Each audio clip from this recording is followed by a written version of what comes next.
Eh, ya nggak ada sama sekali dibahas. Saya pikir sih mestinya beliau kan pasti punya kebijakan sendiri ya mengenai ini kan ya kan kan busnya sendiri kalau secara operasional bagus.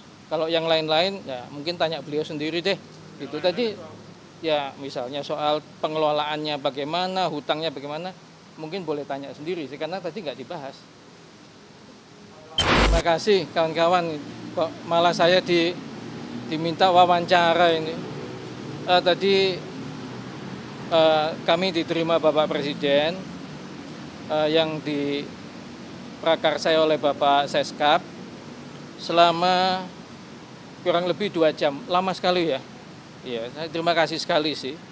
Jadi kami sebenarnya memang juga minta waktu untuk sharing lah gitu sebagai rakyat, sebagai warga negara itu berdiskusi tentang program-program yang dijalankan oleh beliau selama ini gitu. Ya, puji Tuhan beliau berkenan untuk mendengarkan dan diskusi dan menerima lah itu banyak beberapa masukan. Kami juga sharing tentang peran serta beliau yang sangat bagus dan aktif di diplomasi luar negeri, juga di pengembangan BUMN dan partisipasi BUMN untuk bangsa dan negara yang lebih banyak, juga program-program yang sifatnya itu kerakyatan. Jadi seperti ya keberpihakan kepada keadilan sosial kalau menurut saya ya. Itu misalnya MBG, ada Kopdes Merah Putih, lalu sekolah rakyat ya, yang multiplier efek ekonominya menurut saya secara perlahan mungkin akan tumbuh. Ya memang kalau diminta sempurna dari awal mungkin tidak mungkin, tapi kan ini perbaikannya pelan-pelan gitu ya, mestinya jalan sih selama ini gitu. Jadi diskusinya itu aja sih, nggak ada yang lain. Enggak.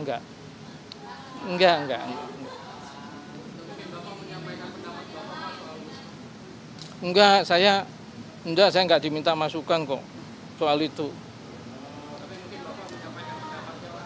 Nggak ada saya udah pensiun, saya nggak nyampaikan pendapat lah. Tadi disampaikan juga Pak? Ya? Disampaikan apa Presiden kenapa perlu meminta pembahasan tadi ke Pak Yonan? Sementara kita tahu Pak Yonan Gimana? Ulangi. Ya maksudnya Pak Presiden itu menjelaskan ya kenapa perlu meminta pandangan Pak Yonan soal isu-isu tadi. Sementara publik tahu bahwa Pak Yonan lebih dekat ke isu-isu misalnya soal kereta cepat dan yang lain. Wah, nggak dijelasin juga sih. Jadi sama sekali nggak ada pembahasan soal kereta cepat. Nggak ada.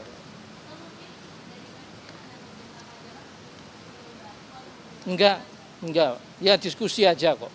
Diskusi aja. Saya kira kalau, saya nggak tahu ya, kalau soal WUS sih beliau nggak tanya ke saya pandangannya apa segala enggak. Tapi ada yang sampaikan. Ya nggak ada sama sekali dibahas. Saya pikir sih mestinya beliau kan pasti punya kebijakan sendiri ya mengenai ini kan ya kan busnya sendiri kalau secara operasional bagus. Kalau yang lain-lain ya mungkin tanya beliau sendiri deh.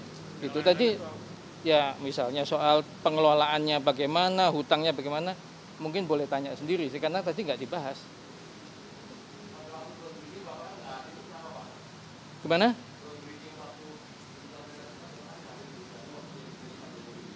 Udah lupa saya tahun berapa itu.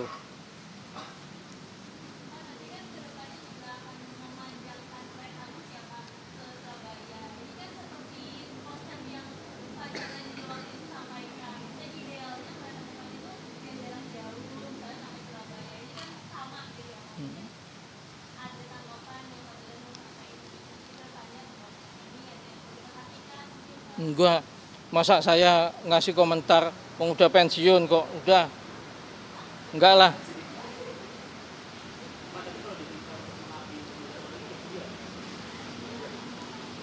Ya itu saya kira setiap warga negara ya, kalau ditugaskan ya, kalau selama saya bisa pasti mau sih. Kalau saya bisa, ya. Enggak ada.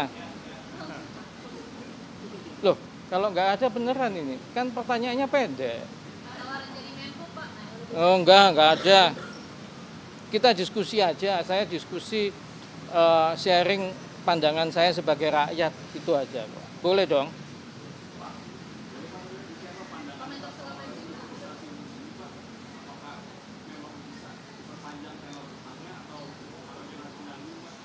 Saya nggak komentar soal yang begituan.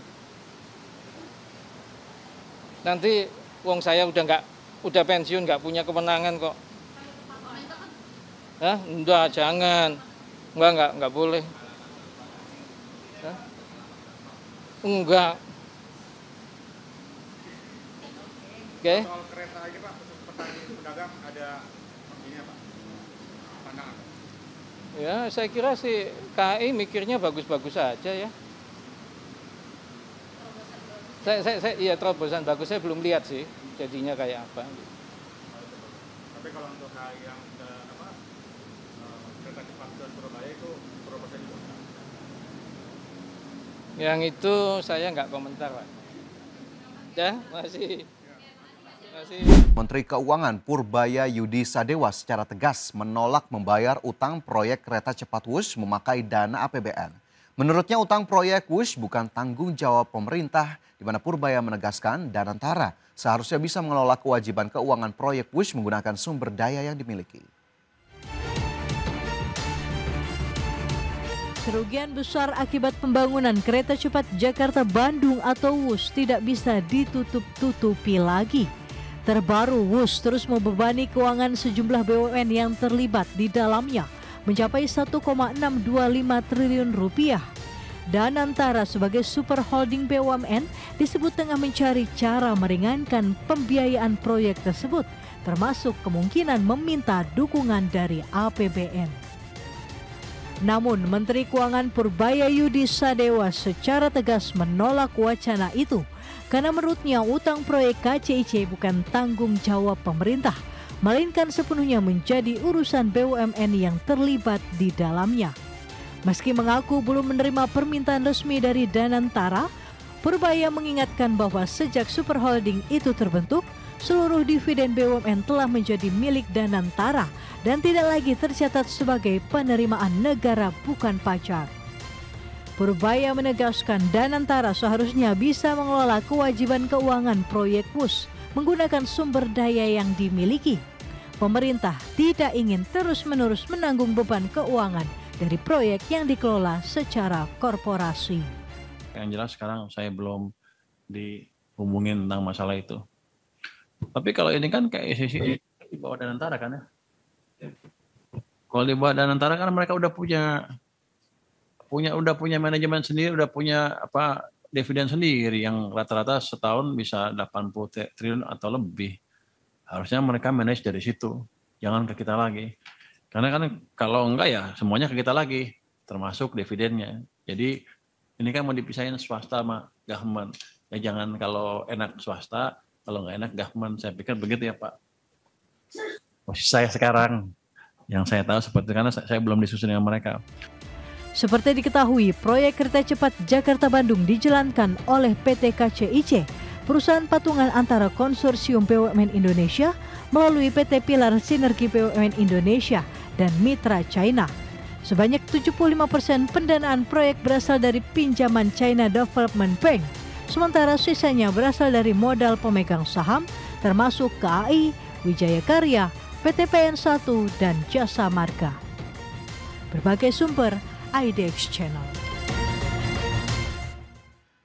Ya, pemirsa, proyek kereta cepat Jakarta-Bandung terus menuai polemik karena dianggap membebani keuangan perusahaan BUMN yang tergabung di proyek tersebut.